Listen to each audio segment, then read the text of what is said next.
ও মাত্র সকাল সকাল 10 পড়ছে আজকে সোনাপুর বগদার সামনে দেখো। আমি একটু আগে একটা পোস্ট করলাম, আমি আবার দেখাই আর আপনারা রে। এদিকে লোড গাড়ির লাইন বগদার ভিতরে থেকে ওদিকে পুরা লোড গাড়ির লাইন, আর এখানো দেখো 14 চাকার গাড়ি একটা খোয়াবর যে যাইও না, এখানে গেলে ঢুকি যাইবে, কারণ মাটি এগুলা বহুত দেখা যান না, কিন্তু বহুত হাইটে দশ লামিছে।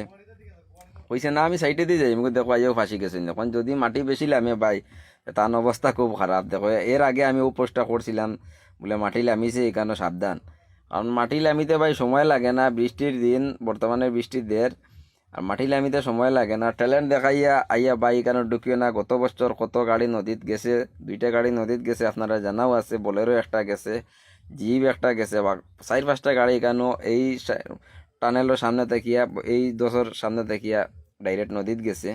এখনো একটা গাড়ি সোনাপুর ব্রিজের হফারও রাখা আছে গাড়ি। ডিগরখাল দুর্গানগরের দেখো জামর অবস্থা।